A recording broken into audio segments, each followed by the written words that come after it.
कोई भी मनुष्य किस बात को किस प्रकार से समझता है, यह उसकी मानसिकता तय करती है। कोई दूसरों की थाली में से छीनकर खाने में अपनी शान समझता है, तो कोई अपनी थाली में से दूसरों को निवाले खिलाकर संतुष्ट होता है। सारा खेल संस्कारों, समझ और मानसिकता का है। लेकिन एक बात तो तय है कि छीनकर खाने वालों का कभी पेट नहीं भरता और बांटकर खाने वाले कभी भी भूखे नहीं रहते। जो इरादे का पक्का हो और दिल का सच्चा हो, जो सूरत से नहीं बल्कि दिल से अच्छा हो, स्पष्ट बोलने वाला व्यक्ति एक अच्छे कांटे की भांति होता है। इसमें थोड़ी देर के लिए दर्द जरूर होता है, लेकिन फायदा जिंदगी भर रहता है। जय श्री राधे कृष्ण मित्रों, आपका हार्दिक स्वागत है। हम आपसे आग्रह करते हैं कि इस वीडियो को अंत तक जरूर देखें और अगर आपको हमारा यह प्रयास पसंद आए तो वीडियो को लाइक करें और नीचे कमेंट में जय श्री राधे कृष्ण लिखें। तो चलिए आगे बढ़ते हैं। अगर आप किसी को एक बार माफ करते हो तो आप समझदार हो। अगर आप उस व्यक्ति को दूसरी बार भी माफ करते हो तो बहुत ही नर्म दिल हो। लेकिन आप उस व्यक्ति को तीसरी बार माफ करते हो तो आप दुनिया के सबसे बड़े बेवकूफ हो।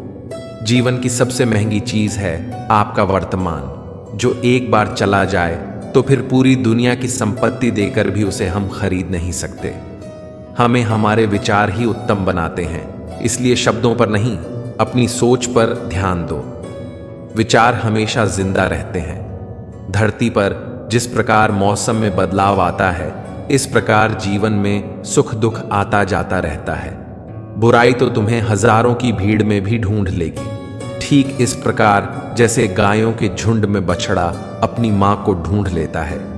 गीता में लिखा है कि मनुष्य के लिए बुरी संगत उस कोयले के समान है जो गर्म हो तो हाथ जला देता है और ठंडा हो तो हाथ काले कर देता है। अगर आप बुरी संगति में पड़कर गलत कार्य करते हैं तो यह आपके जीवन को दुख और कष्टों से भर देती है, और अगर आप उनके साथ रहकर भी गलत काम न करें तो भी उनकी नकारात्मकता आपके चरित्र और छवि को दूषित कर देती है। इसलिए गीता हमें सत्संगति अपनाने की सीख देती है। जैसे सुगंधित फूलों के पास रहने से खुशबू आती है, वैसे ही अच्छी संगति जीवन में श्रेष्ठता और सफलता लाती है। सही संगति हमारा वर्तमान और भविष्य दोनों संवारती है, जबकि बुरी संगति केवल विनाश लाती है। तो दोस्तों, आज की कहानी बड़ी ही शिक्षाप्रद और महत्वपूर्ण होने वाली है। मेरा आपसे निवेदन है कि इस कहानी को पूरा सुने। एक संत की संगत के कारण कैसे एक चोर का जीवन बदल गया। जो चोर दिन रात चोरी करता था, उस संत को दिए एक वचन के कारण उस चोर ने चोरी करना छोड़ दिया। उसकी यह बुरी आदत हमेशा हमेशा के लिए छूट गई। वह कौन सा वचन था जो संत ने उस चोर से लिया था? मित्रों, एक बार की बात है कि किसी गांव में एक संत रहते थे। वह संत जी हमेशा लोगों को अच्छी बातें बताया करते थे। एक बार की बात है कि रात के समय जंगल के रास्ते से वह संत कहीं जा रहे थे, तो रास्ते में उन्हें एक व्यक्ति मिला। वह व्यक्ति चोर था और चोरी करने की नीयत से वह निकला था। उस संत ने देखा तो जब चोर की नजर एक दूसरे पर पड़ी तो चोर ने छिपने की कोशिश की। वह संत कहने लगे, भाई तुम कौन हो और मुझे देखकर क्यों छिप रहे हो? उस चोर ने संत से कहा, मैं आपको जानता हूं, प्रणाम मुनिवर। और कहने लगा, महाराज मैं एक चोर हूं और चोरी करने के लिए जा रहा हूं। आप इतने महान संत हैं, मैं आपसे झूठ नहीं बोल सकता। संत ने कहा, भाई ये धंधा छोड़ दो और कोई ऐसा काम करो जिससे तुम्हें किसी को देखकर किसी प्रकार का डर न लगे। और यदि ऐसा काम करते हो कि किसी को देखकर तुम्हें डरना पड़े और छिपना पड़े, तो यह काम क्यों करना, इसे छोड़ दो। उस चोर ने कहा, महाराज मेरे पिताजी भी यही काम करते थे और मैं भी केवल यही काम जानता हूं। इसके सिवाय दूसरा कोई काम मुझे पता ही नहीं है, क्योंकि मैंने कभी किया ही नहीं है और उसके बारे में मुझे जानकारी नहीं है। फिर मैं पढ़ा लिखा भी व्यक्ति नहीं हूं और ना ही मेरे पास इतना धन है कि मैं कोई व्यापार कर सकूं। यदि मैं यह काम छोड़ दूं तो फिर मेरे परिवार का क्या होगा? उनका पालन पोषण कैसे होगा? उसका उत्तर सुनकर कि वह संत कुछ देर तक तो शांत खड़े रहे, फिर बोले, तो ठीक है, तुम यह धंधा करो, परंतु हमारी एक बात मान लो। उस चोर ने कहा, आज्ञा कीजिए महाराज, आपका आदेश मेरे लिए अमूल्य है। संत ने कहा, पहले वादा करो कि तुम मेरी बात को जरूर मानोगे। चोर ने वादा किया और कहा, आप जो भी कहेंगे मैं आज से वही करूंगा। उस संत ने कहा, आज से तुम किसी भी परिस्थिति में झूठ मत बोलना, हमेशा सत्य बोलना, तुम्हारा कल्याण होगा। यह कहकर संत अपने रास्ते को चल दिए। इधर वह चोर सोचने लगा कि झूठ नहीं बोलूंगा तो काम कैसे चलेगा, पर अब तो संत को मैंने वादा किया है, कुछ भी हो जाए अपना वादा नहीं तोड़ सकता। यही सोचकर वह चोर चोरी के इरादे से एक दिशा की ओर चल दिया। जब वह कुछ दूर पर पहुंचा तो उसे एक और व्यक्ति मिल गया। वह वास्तव में वहां का राजा था, जो भेष बदलकर अपने नगर का भ्रमण करने के लिए निकला था। उसने भी चोर को देख लिया। राजा ने उस चोर से धीरे से पूछा, तुम कौन हो और इस जंगल में अकेले क्या कर रहे हो और इस समय कहां जा रहे हो? चोर मन ही मन विचार करने लगा, मैंने झूठ बोलना तो छोड़ दिया है, अब तो मुझे झूठ बोलना नहीं है, इसलिए सच सच बता देता हूं, जो होगा देखा जाएगा। यही मन में सोचकर उसने राजा से कहा, मैं एक चोर हूं और चोरी करने के उद्देश्य से मैं घर से निकला हूं। इस तरह की बात को सुनकर राजा आश्चर्यचकित हो गया कि अरे, यह कैसा चोर है जो स्वयं ही बता रहा है कि मैं चोर हूं। आश्चर्य प्रकट करते हुए उसने कहा, अरे भाई, क्यों हंसी मजाक करते हो? तुम अवश्य ही कोई सैनिक अथवा गुप्तचर मालूम होते हो। उस चोर ने कहा, नहीं नहीं, मैं मजाक नहीं कर रहा हूं, मैं तो बिल्कुल सत्य कह रहा हूं, मैं चोर ही हूं और चोरी करना ही मेरा धंधा है। राजा ने कहा, भाई, चोर तो मैं भी हूं, परंतु अभी नया नया ही यह धंधा शुरू किया है। अच्छा हुआ तुम मिल गए, आज दोनों मिलकर चोरी करते हैं। यदि तुम्हारा ख्याल हो तो राजमहल में चोरी करें। चोर बोला, पागल हो गए हो, राजमहल में कैसे अंदर जाएंगे? उस राजा ने कहा, घबराओ नहीं, घबराने की कोई बात नहीं है, मेरी बात ध्यान से सुनो। मैं पहले राजमहल में नौकर था, परंतु राजा ने किसी बात पर नाराज होकर मुझे नौकरी से बाहर निकाल दिया था। क्योंकि राजा ने मुझे निकाला था, इसलिए दूसरा कोई मुझे नौकरी देने को तैयार नहीं हुआ, इसलिए मैंने यह धंधा अपनाया है।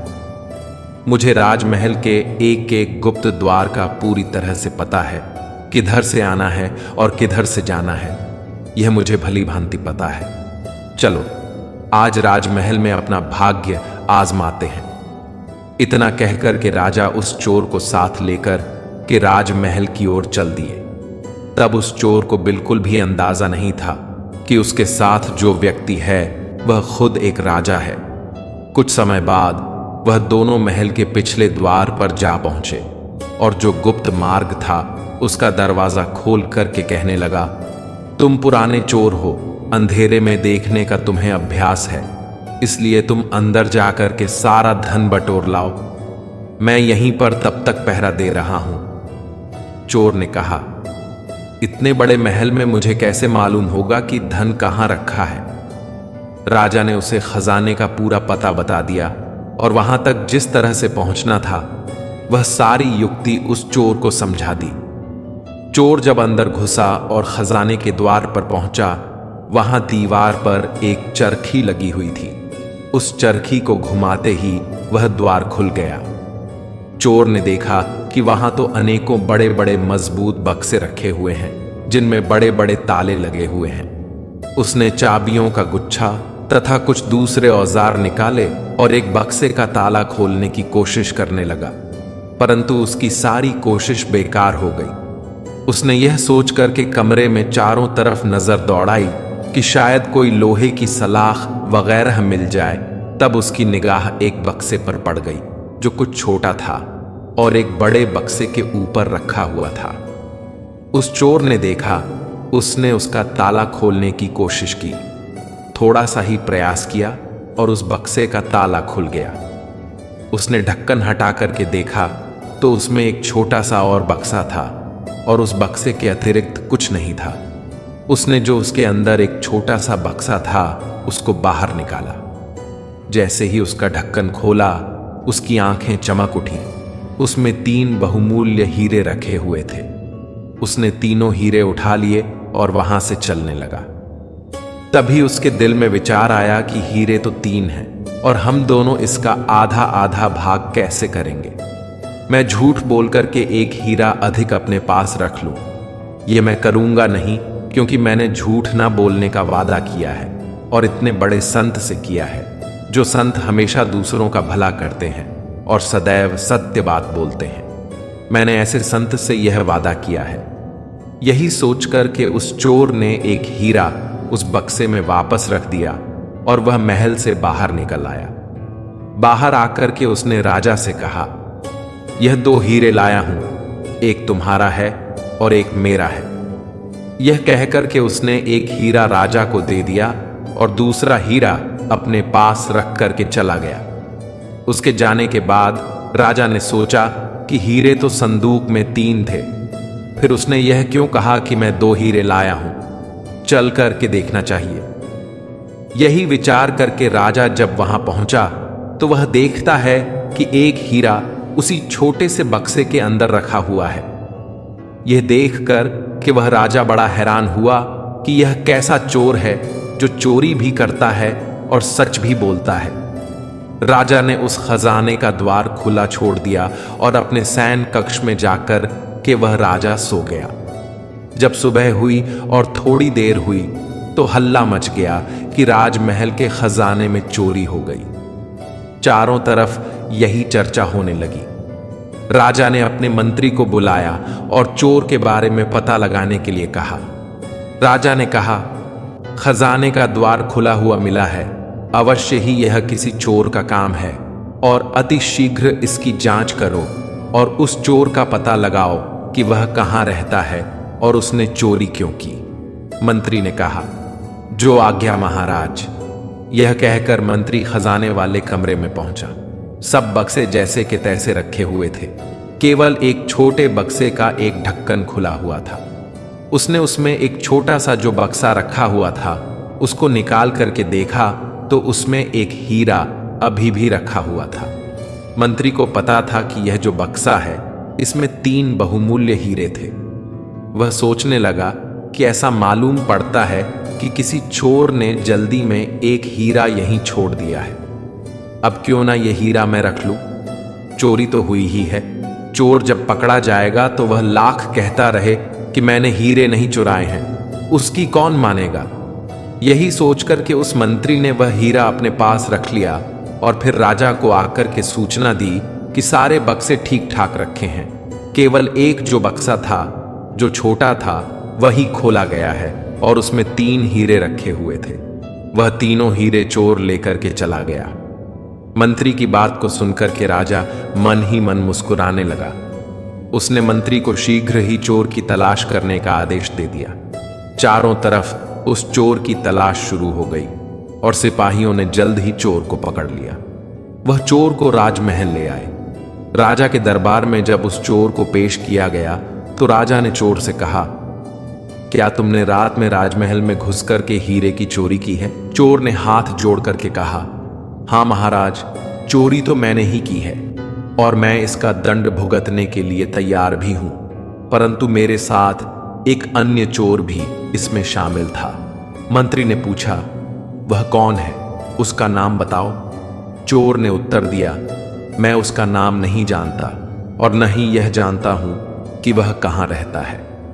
मैंने रात में पहली बार उसको देखा था और उसी समय पहली बार उससे मेरी मुलाकात हुई थी और उसी ने मुझे उस गुप्त द्वार के बारे में भी बताया था और खजाने तक जो रास्ता पहुंचता है वहां तक सारा रास्ता उसने मुझे बताया था। चोर की बात को सुनकर के मंत्री कहने लगा, वाह, कैसी कहानी बनाई तुमने? उसका नाम पता कुछ नहीं, तुमसे जल्दी से बता दो, वरना तुम्हारी खाल खींच दी जाएगी और तुम्हें सूली पर लटका दिया जाएगा। चोर कहने लगा, आप जो चाहे मेरे साथ करें, परंतु मैं जो भी कहता हूं वह सच कहता हूं। मुझे उस व्यक्ति का नाम तो नहीं पता है, मैं रात की सारी घटना आप लोगों को कहता हूं। यह कहकर उसने रात की जो भी घटना घटी थी, जैसी भी घटी थी, वह सारी घटना राजा को बता दी और वह हीरा जो उसके पास था निकाल करके राजा के सामने रख दिया। यह देख करके मंत्री क्रोध से भड़क उठा। मंत्री ने कहा, तुम चोर हो, तुम्हारी बातों पर विश्वास नहीं किया जा सकता। तुम कहते हो कि तुमने केवल 2 हीरे चुराए हैं और उनमें से एक हीरा तुमने अपने एक साथी को दिया है, परंतु चोरी तो तीनों हीरे की चोरी हुई है। फिर तीसरा हीरा कहां चला गया? चोर के कुछ कहने से पहले ही राजा कहने लगा, मंत्री जी, यह चोर बिल्कुल सही कह रहा है। वह 2 हीरे चोरी हुए थे और इनमें से एक हीरा अपने साथी को दिया था और एक स्वयं अपने पास रख लिया था। इसका यह सबूत है कि रात को इसका साथी मैं ही था। मैं रात में जब भेष बदल करके अपने नगर में भ्रमण कर रहा था, तभी मेरी इस चोर से मुलाकात हुई थी और जो हीरा इसने मुझे दिया था वह यह रहा। इतना कहते ही राजा ने अपने हाथ में वह हीरा दिखाते हुए सबके सामने रख दिया। इस तरह से उस दरबार में चारों तरफ सन्नाटा छा गया। राजा बड़ी देर तक मौन बैठा रहा, फिर कहने लगा, जब यह मेरा हिस्सा मुझे देकर के चला गया तो मैंने खजाने में आकर जब जांच की तो मुझे वहां पहुंच करके यह देख करके बड़ी हैरानी हुई कि तीसरा हीरा उसी छोटे से बक्से में रखा हुआ था। मंत्री जी, सुबह आपने मुझसे झूठ कहा कि चोरी 3 हीरे की हुई है, जबकि चोरी सिर्फ 2 हीरे की हुई थी। तो इसका मतलब वह हीरा आपने चोरी किया है। आप अपनी जेब में से वह हीरा निकालिए। राजा के यह कहते ही सबकी नजर मंत्री की तरफ घूम गई, जो भय के मारे वह कांप रहा था। राजा के आदेश से हीरा उसके पास से बरामद कर लिया गया और चोरी के अपराध में उस मंत्री को जेल में डाल दिया गया। उसके बाद राजा ने चोर से कहा, तुम चोरी भी करते हो और फिर सत्य भी बोलते हो। मुझे इसका रहस्य बताओ। तुम चोरी करने के बाद तो चोर हमेशा झूठ बोलते हैं। तुम कैसे चोर हो जो चोरी करने के बाद अपना सारा गुनाह कबूल कर लेते हो? इसका मैं रहस्य समझना चाहता हूं। कौन सी बात है जिसके कारण तुम सदैव सत्य बोलते हो? उस चोर ने कहना शुरू किया, महाराज, मैं उनसे मिलने गया था। वह संत ने मुझसे वचन लिया था कि तुम सदा ही सत्य बोलोगे, और मैंने उस संत को वचन भी दिया था कि मैं आज के बाद हमेशा सत्य बोलूंगा। यही कारण है कि मैं उस दिन चोरी करने जा रहा था और आप जब मुझे रास्ते में मिले तो मैंने सारी बातें आपको बिल्कुल सच बताई थी। राजा ने कहा, मैं तुमसे बहुत प्रसन्न हूं और मैं तुम्हें अपना मंत्री बनाना चाहता हूं। उस चोर ने कहा, महाराज, यह आपकी बड़ी ही मेहरबानी है। यह आपकी बड़ी ही कृपा है कि मुझ जैसे चोर को आपने सजा न देकर मुझे मंत्री का पद भेंट किया है, परंतु जिनका वचन मानने से ही आज मुझे आप मंत्री का पद देने के लिए तैयार हो गए हैं। मैं तो अब उनकी ही शरण में रहूंगा और उनके कहने के अनुसार अपना सारा जीवन का कार्य करूंगा। ऐसा मैंने निश्चय कर लिया है, क्योंकि उनकी एक बात मानने से मेरा जीवन बदल गया है और मैं जो गली गली चोरी करता था, एक संत की बात मानने के कारण आज एक राजा मुझे मंत्री का पद दे रहा है।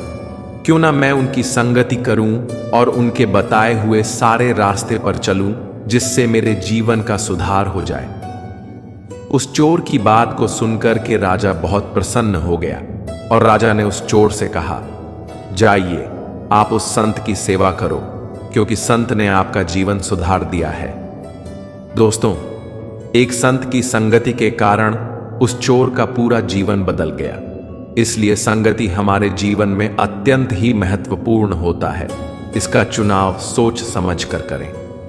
मित्रों, संसार में शायद ही कोई ऐसा व्यक्ति हो जिसके जीवन में कभी दुख न आया हो। चाहे वह व्यक्ति छोटा हो या बड़ा, धनी हो या निर्धन, शक्तिशाली हो या कमजोर, हर किसी को जीवन में कभी न कभी दुख का सामना करना ही पड़ता है। जब दुख आता है तो कुछ लोग उसका सामना दृढ़ता से करते हैं और जल्दी उभर जाते हैं, जबकि कुछ लोग दुख के बोझ तले दब जाते हैं। दुख केवल हमारे धैर्य की परीक्षा नहीं लेता, बल्कि यह भी दिखाता है कि कौन हमारे सच्चे साथी हैं और कौन सिर्फ साथ देने का दिखावा करते हैं।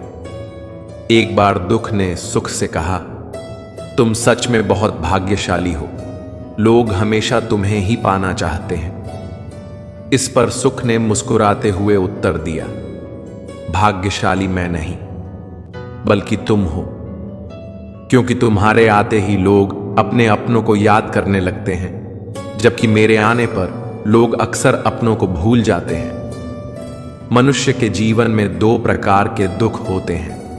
पहला, जब उसकी कोई अभिलाषा पूरी नहीं होती, और दूसरा, जब उसकी अभिलाषा पूरी हो जाती है। जीवन के अधिकांश दुखों का मूल कारण हमारी इच्छाएं और अपेक्षाएं होती हैं। इसलिए जब भी कोई कष्ट आए तो सबसे पहले उसकी चिंता में डूबने की बजाय उसे दूर करने के उपायों पर ध्यान देना चाहिए। यदि थोड़े से दुख सहने से बड़ी खुशी मिल सकती है तो समझदार व्यक्ति वही करेगा जो उसे लंबे समय तक सुखी रखे। वर्तमान में जो तुम्हारा कर्तव्य है वही तुम्हारा सच्चा धर्म है। श्री कृष्ण कहते हैं, मैं किसी व्यक्ति का भाग्य नहीं बनाता और न ही किसी को कर्म फल देता हूं। मनुष्य के कर्म ही उसके भाग्य का निर्माण करते हैं। कर्म से कोई भी मनुष्य मुक्त नहीं हो सकता, इसीलिए हमेशा कर्म करते रहना चाहिए। बिना कर्म के इस जीवन का निर्वाह संभव नहीं है। परिवर्तन संसार का अटल नियम है, इसीलिए परिवर्तन से कभी भयभीत नहीं होना चाहिए। श्री कृष्ण कहते हैं, सत्संग अर्थात अच्छे लोगों का साथ ईश्वर की कृपा से मिलता है, लेकिन कुसंगति से बचना मनुष्य के अपने ही हाथ में होता है। कर्म वह आईना है जो हमारे असली स्वरूप को दिखाता है, इसलिए हमें अपने कर्मों का आभारी होना चाहिए। यदि तुम जीवन में बदलाव के लिए तैयार नहीं हो तो तुम कभी भी प्रगति नहीं कर सकते। काश कोई परिंदा यह कह पाता, तेरी उड़ान के आगे मैं हार मान गया। संघर्ष की दास्तान लिखकर मिटा देने से किसी को पता नहीं चलता कि मेहनत क्या होती है। जब किसी ने कहा, इसकी किस्मत अच्छी है, तो मैंने मुस्कुराकर मेहनत से कहा, देख किस्मत कितनी आगे है तुझसे। इस दुनिया में हर समस्या का हल है और हर मेहनत का फल भी मिलता है। जो लोग पसीने की स्याही से अपने इरादों को लिखते हैं, उनकी किस्मत के पन्ने कभी खाली नहीं रहते। यदि आपकी प्रगति धीमी है या आप बार बार गलतियां कर रहे हैं तो घबराएं नहीं, क्योंकि आप उन लोगों से बहुत आगे हैं जो प्रयास ही नहीं करते। दुख कभी किसी के साथ भेदभाव नहीं करता, वह हर किसी के जीवन में आता है, चाहे वह अमीर हो या गरीब, ताकतवर हो या कमजोर। इसलिए दुखी होने के बजाय उससे बाहर निकलने का प्रयास करना ही समझदारी है। इंसान का जीवन एक सिक्के की तरह है, जिसके एक पहलू पर सुख और दूसरे पर दुख होता है। जीवन में कभी सुख आता है तो कभी दुख, और यह क्रम लगातार चलता रहता है। जब सुख मिले तो घमंड से बचें, और जब दुख आए तो धैर्य से काम लें। किसी ने सही कहा है कि जिंदगी का रोना कोई रोना नहीं है। जिंदगी चाहे हंसकर बिताओ या रोकर, वह तो कट ही जाती है। सुख और दुख जिंदगी के खेल हैं, और इन्हें खेल की तरह खेलते हुए ही जीवन को जीने का नाम है। अगर हम दुखों को नजरअंदाज नहीं करते तो जीवन मुश्किल हो जाता है। दुख जितना बड़ा दिखाई देता है, वह उतना ही खोखला और कमजोर होता है। यदि हमारे विचार सकारात्मक और दृढ़ हों तो दुख हवा के झोंके की तरह गायब हो जाते हैं, जैसे पानी के बुलबुले।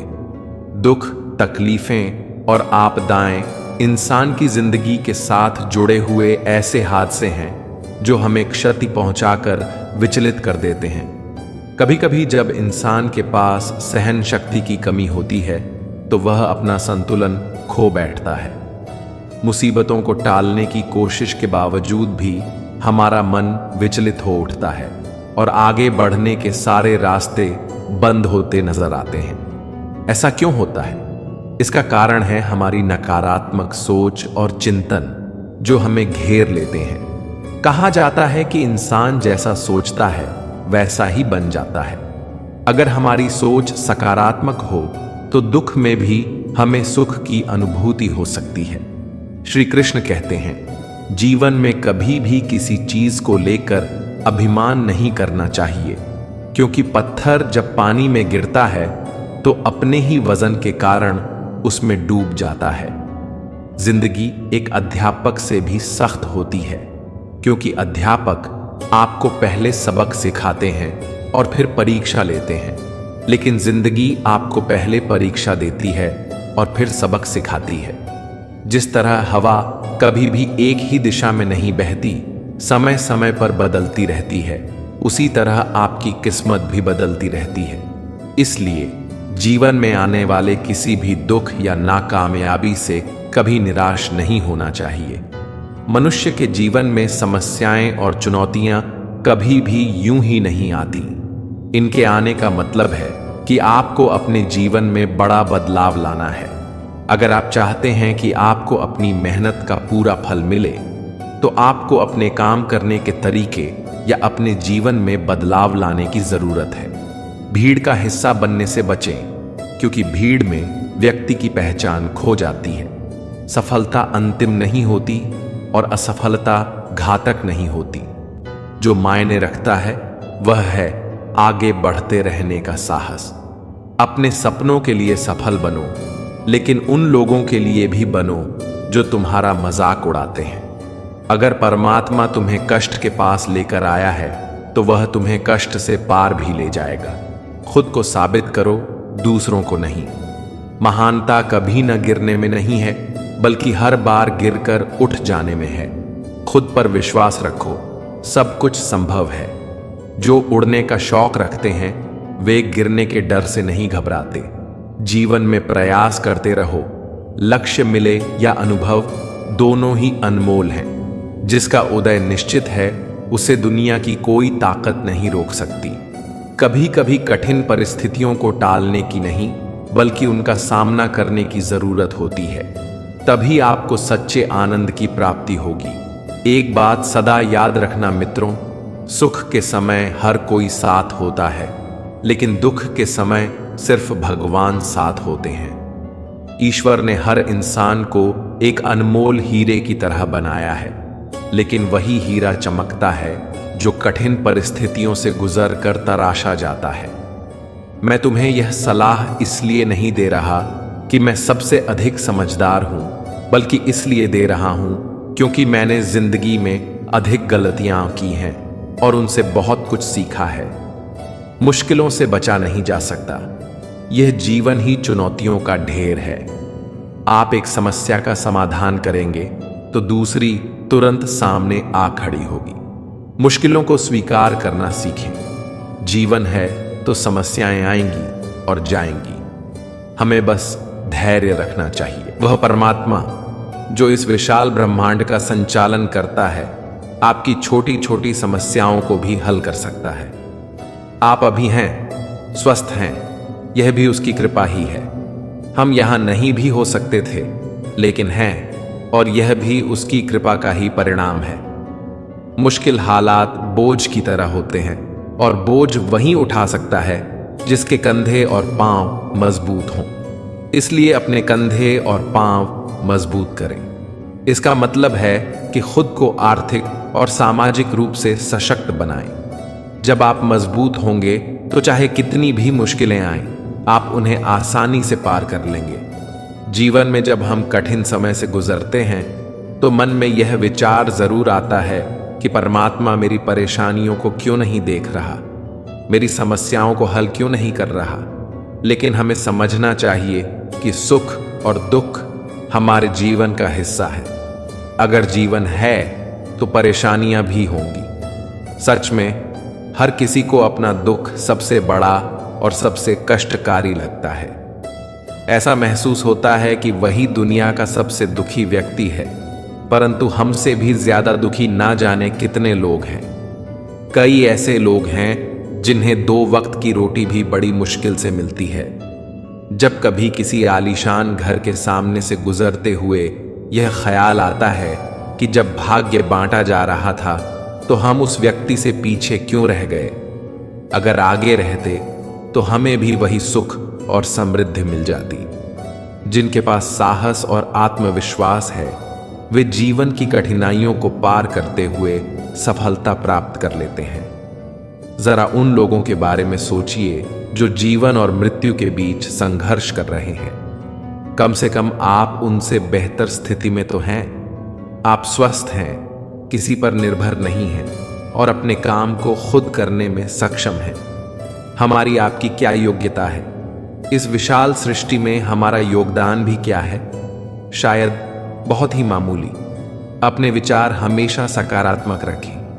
एक बात दिल की गहराइयों तक उतार लें कि यह भी बीत जाएगा। जो भी होता है वह ईश्वर की कृपा से होता है और अंत में हमारे भले के लिए ही होता है। समस्याएं 2 प्रकार की होती हैं, एक वो जिनका कोई समाधान नहीं है और दूसरी जिनका समाधान है। जिनका हल है उनके लिए परेशान होने की जरूरत नहीं है, जिनका कोई हल नहीं है उनके लिए भी चिंतित होने से कोई फायदा नहीं। समाधान खोजिए और जीवन का आनंद लीजिए। आप जीवन की सबसे कठिन परिस्थितियों का भी साहस के साथ सामना कर सकते हैं। अपने भीतर आत्मविश्वास पैदा करें, खुद पर विश्वास रखें और हर काम को पूरे आत्मविश्वास के साथ अंजाम दें। इसके लिए आपको थोड़ा प्रयास करना होगा, जिसमें सबसे पहले भगवान का आभार जताना होगा। अपने चेतन और अवचेतन मन का सही ढंग से प्रयोग करें। यदि आप दुखी हैं तो दुख ही आपकी ओर आकर्षित होगा। यदि आप खुश हैं तो आपके पास खुशियां आएंगी। यह प्रकृति का आकर्षण का नियम है। जैसा आप होते हैं वैसी ही चीजें आपकी ओर आकर्षित होती हैं।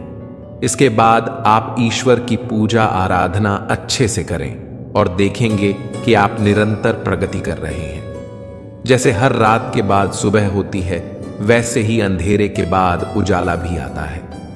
तो क्यों नहीं लोग मानते कि बुरे समय के बाद अच्छा समय भी जरूर आता है। लेकिन अक्सर लोग यह समझ नहीं पाते और उदासी के अंधकार में डूबे रहते हैं। बुरा समय किसी खास व्यक्ति को चुनकर उसके पास नहीं आता, यह किसी के भी जीवन में आ सकता है। बुरा दिन वह नहीं जो एक बार में आपकी जिंदगी बदल दे, बल्कि वह जो धीरे धीरे आपके मन में उदासी भरता जाए। यदि कभी आपको लगे कि सब कुछ आपके खिलाफ हो रहा है और आपकी किस्मत खराब चल रही है, तो सबसे पहले ऐसे विचारों को त्याग दें। बुरा समय आ सकता है, इसमें कोई नई बात नहीं है। इस विचार से संतुष्ट हो जाएं कि आप अकेले नहीं हैं जिसके साथ ऐसा हुआ है। खुद को तसल्ली देकर आगे बढ़ें और कहें, आज का दिन बुरा था तो क्या हुआ, कल फिर अच्छा होगा। जब जीवन में दुख आता है तो आप उससे बाहर निकलने के लिए मेहनत करते हैं, संघर्ष करते हैं। उस दुख से उबरने की प्रक्रिया में आपके अंदर एक नई ऊर्जा और उत्साह का जन्म होता है। यही उत्साह आपको लगातार मेहनत करने की शक्ति देता है। मेहनत से आपके अंदर आत्मविश्वास आता है और आत्मविश्वास आपको सफलता के शिखर तक पहुंचाता है। इतिहास के पन्नों पर नजर डालें, जिन्होंने अपने जीवन में अधिक दुख झेला है वे उतने ही अधिक सफल हुए हैं। मतलब जितना बड़ा दुख उतनी बड़ी सफलता। इस प्रकार दुख आपको जीवन में आगे बढ़ने के लिए प्रेरित करता है। इसलिए दुख से घबराने की बजाय उसका मुस्कुराकर स्वागत करें, क्योंकि जीवन में दुख का होना भी जरूरी है। तूफानों का सामना करने वाले लोग बारिश से नहीं डरते, और जो बारिश से डरते हैं वे तूफान का आनंद नहीं ले सकते। इसलिए आत्मा का सबसे पहला गुण निर्भयता है। जिसमें निर्भयता नहीं है वह जीवित होते हुए भी मृत है। परेशानियों से हमें तब तक लड़ते रहना चाहिए जब तक कि वह पूरी तरह से समाप्त न हो जाए, ताकि वे भविष्य में फिर से लौटकर हमारे सामने न आए। अगर कोई परेशानी वापस आती है तो यह और भी गंभीर रूप में हमारे सामने खड़ी हो जाती है। यदि आज वह समस्या छोटी है तो समय बीतने के साथ वह दोगुनी बड़ी होकर हमारे जीवन में फिर से दस्तक देगी। तब उससे निपटने के लिए हमें दुगनी ताकत की जरूरत होगी। अगर हम बीच में ही हार मानकर उसे छोड़ देते हैं तो यह एक बड़ी गलती होगी। किसी भी समस्या या कार्य को अधूरा न छोड़ें। यह महत्वपूर्ण है कि हम समझें कि ऐसा क्यों करना चाहिए।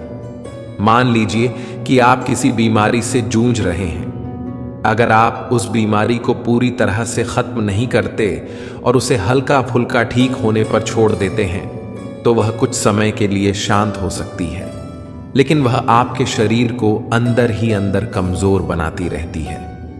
फिर एक दिन वह बीमारी गंभीर रूप से आपके जीवन को प्रभावित कर सकती। उस समय हम लड़ने की शक्ति खो देते हैं और हार मान लेते हैं। इसलिए हमें कभी भी हार नहीं माननी चाहिए और हमेशा हिम्मत के साथ किसी भी स्थिति का सामना करना चाहिए। जब आपको लगे कि अब आप उस समस्या से नहीं निपट सकते तो अपने परिवार, माता पिता, भाई बहन या अन्य प्रियजनों के बारे में सोचें। उनकी प्रेरणा से आपको नई ताकत और हिम्मत मिलेगी और आप उस समस्या का पूरी तरह से सामना कर सकेंगे। इस तरह वह समस्या फिर कभी आपके जीवन में लौटकर नहीं आएगी। जब आप किसी भी स्थिति से हार मानने लगते हैं तो भीतर से एक नई ऊर्जा उत्पन्न होती है। यह ऊर्जा आपको उस स्थिति पर विजय पाने में मदद करती है। इस प्रकार भविष्य में कोई भी चुनौती आपके सामने आएगी तो आप उसमें सफल होंगे। हर कदम पर जीत सुनिश्चित होगी। मुश्किल समय को सिर झुकाकर गुजर जाने दो, लेकिन हिम्मत को कभी न छोड़ो। भगवान कृष्ण का आसरा लो। कांटों पर चलने से फूल खिलते हैं और विश्वास पर चलने से भगवान मिलते हैं। अपनी किस्मत की लकीरें खुद बनाओ। जिंदगी लंबी है, इसे रोकर नहीं, हंसकर गुजारो। जिंदगी में सारी उलझनें हमारी इच्छाओं से ही पैदा होती हैं। न किसी को दुख चाहिए, न ही किसी को कम चाहिए। इसलिए छोटी सी जिंदगी को हंसते हंसते जियो, सभी दुख भुलाकर जियो। उदासी में कुछ नहीं रखा, मुस्कुराकर जियो। न सिर्फ अपने लिए बल्कि अपनों के लिए भी जियो। जन्म और मृत्यु का समय हमारे हाथ में नहीं है, लेकिन हम कैसे जीते हैं यह हमारे हाथ में है। जीवन में छोटे बड़े सभी को महत्व दें, क्योंकि जहां सुई की जरूरत हो वहां तलवार काम नहीं करती। जिंदगी छोटी है, इसलिए किसी का पीछा करने से बेहतर है कि अपने सपनों का पीछा करें। जीवन की परीक्षा में कोई अंक नहीं मिलते, लेकिन अगर लोग आपको दिल से याद करें तो समझ लीजिए कि आप सफल हुए हैं। कभी अपने सपनों को मत छोड़ें, चाहे यात्रा कितनी भी कठिन क्यों ना हो।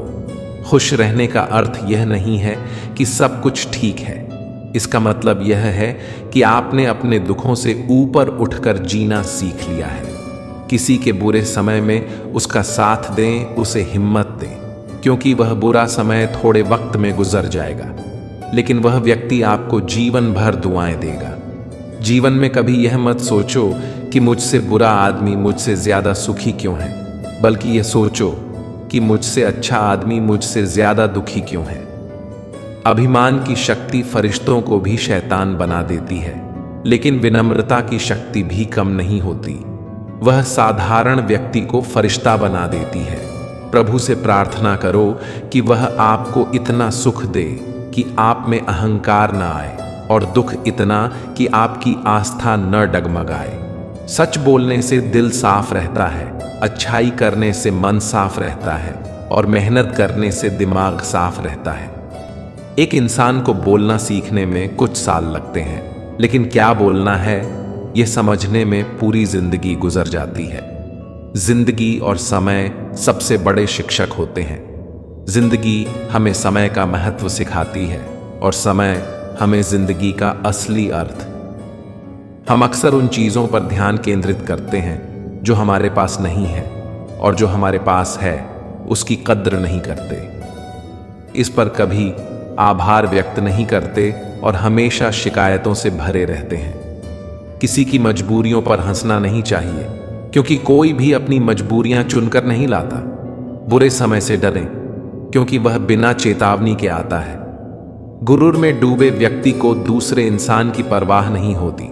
जैसे ऊंचाई पर चढ़कर हमें अपना ही घर नजर नहीं आता।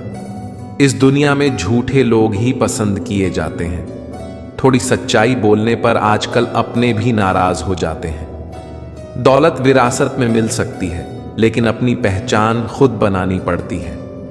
जिसका विश्वास सिर्फ भगवान पर हो, वह कभी निराश नहीं होता। लंबा धागा और लंबी जुबान दोनों ही उलझ सकती हैं, इसलिए धागे को लपेटकर और जुबान को सोच समझकर चलाएं।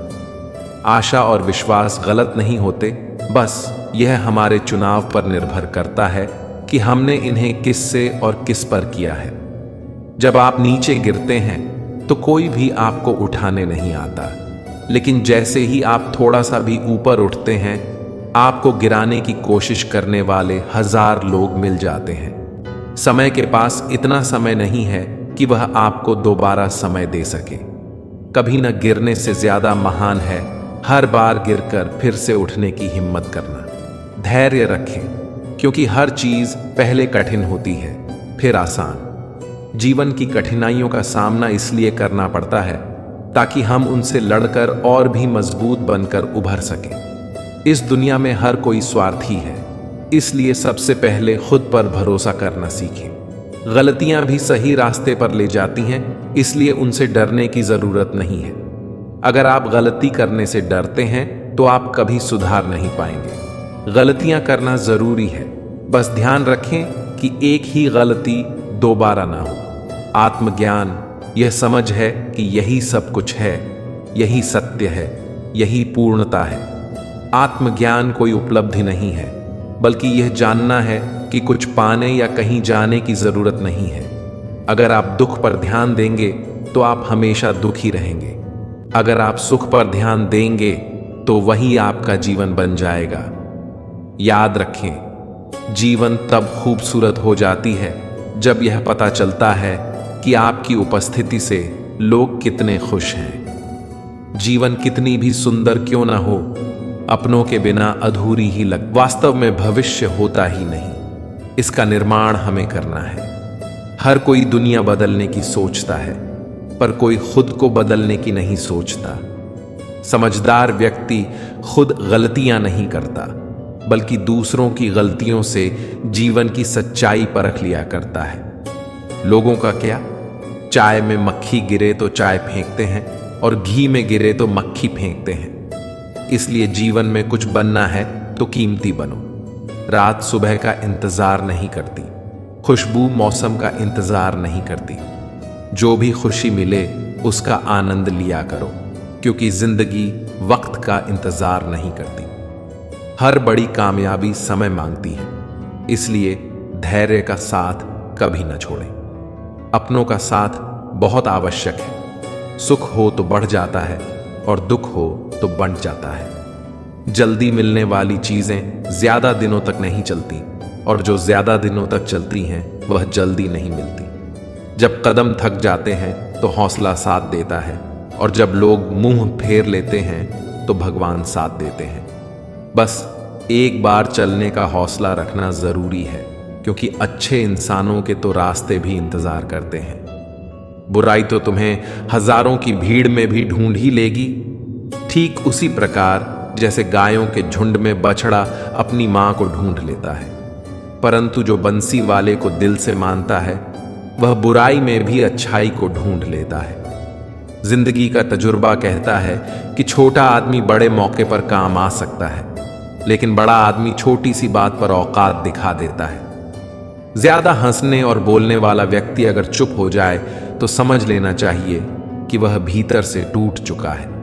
रात जितनी काली होती है, तारे उतने ही चमकीले होते हैं। वैसे ही दुख जितना गहरा होता है, ईश्वर उतना ही हमारे करीब होता है। एक बार नींद टूटेगी तो चल जाएगा, लेकिन कभी अपने सपने मत टूटने देना। बुद्धि से पैसा कमाया जा सकता है, परंतु पैसे से बुद्धि नहीं खरीदी जा सकती। जब मन परेशान हो तब कुछ मत किया करो, बस आंखें बंद कर श्री कृष्ण का नाम लिया करो। गिरते गिरते ही बच्चा चलना सीखता है, डूबते डूबते ही मानव तैरने लगता है। चोट से घबरा के पीछे मत हटो, ठोकर खाकर ही व्यक्ति संभलने लगता है। जिंदगी बदलने के लिए लड़ना पड़ता है और आसान करने के लिए समझना पड़ता है। अगर आप किसी का अपमान कर रहे हैं तो वास्तव में आप अपना सम्मान खो रहे हैं। जब आपके सामने कोई समस्या ना आए तो समझ लेना आप गलत रास्ते पर जा रहे हैं। जिंदगी छोटी नहीं होती, बस लोग जीना ही देर से शुरू करते हैं। कामयाबी पाने के लिए 3 चीजें जरूरी होती हैं: सही समय, सही तरीका और सही सोच। क्रोध और आंधी दोनों एक समान है। शांत होने के बाद ही पता चलता है कि नुकसान कितना हुआ है। जिस दिन तुम्हें अपना मूल्य पता लग गया, उस दिन के बाद तुम्हें किसी के द्वारा की गई निंदा या प्रशंसा से कोई फर्क नहीं पड़ेगा। इंतजार करने वाले को उतना ही मिलता है जितना कि कोशिश करने वाले छोड़ देते हैं। कुछ नया सीखने के लिए यह स्वीकार करना जरूरी है कि हर व्यक्ति किसी ना किसी बात में हमसे बेहतर है। जिंदगी में रिस्क लेने से कभी मत डरो, या तो जीत मिलेगी और हार गए तो सीख मिलेगी। ऐसा पैसा किस काम का जिसके लिए जिंदगी में खर्च करने के लिए समय ही ना बचे। संसार में कोई भी व्यक्ति सर्वगुण संपन्न नहीं होता, इसलिए कुछ कमियों को नजरअंदाज करके भी रिश्ते बनाए रखें। सफलता तक पहुंचने के लिए असफलता के रास्ते से गुजरना ही पड़ेगा। अपनी जिंदगी से कभी नाराज मत होना, क्योंकि ऐसे कई लोग हैं जो आपके जैसी जिंदगी जीने का सपना देखते हैं। सदैव ईश्वर पर विश्वास रखिए, क्योंकि तुम्हें उससे उत्तम दिया जाएगा जो तुमसे लिया गया है। जीवन में आगे बढ़ने के लिए पहले खुद को अपनी नजरों में उठाइए। दुनिया की नजरों में तो आप स्वयं ही उठ जाएंगे। अक्सर अच्छे अच्छे रिश्ते टूट जाते हैं, क्योंकि हम रोज कुछ बुरा याद करते हैं और कुछ अच्छा भूल जाते हैं। भगवान कहते हैं, सोने से पहले तुम सबको माफ कर दिया करो। तुम्हारे जागने से पहले मैं तुम्हें माफ कर दूंगा। प्रेम या सम्मान का भाव सिर्फ उन्हीं के प्रति रखिए जो आपके मन की भावना को समझते हैं। पेट में गया हुआ विष केवल एक मनुष्य को मारता है, परंतु कान में गया हुआ विष कई संबंधों को मार देता है। बड़ा इंसान वह है जिसकी महफिल में कोई अपने आप को छोटा ना समझे। सफल वही होता है जो दूसरों की आलोचना से एक मजबूत आधार तैयार करता है। प्रभु के सामने जो झुकता है वह सबको अच्छा लगता है, लेकिन जो सबके सामने झुकता है वह प्रभु को भी अच्छा लगता है। जिसका जैसा स्वभाव होगा वह वैसा ही बनेगा। बबूल के पेड़ में कभी मीठे फल नहीं लग सकते।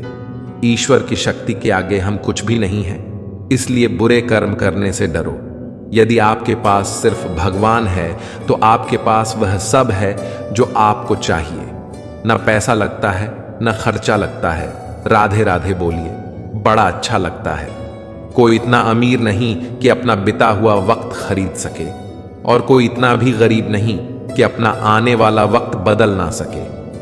मंजिल ना मिले तब तक हिम्मत मत हारो, क्योंकि पहाड़ से निकलने वाली नदियों ने आज तक रास्ते में किसी से नहीं पूछा कि समंदर कितना दूर है।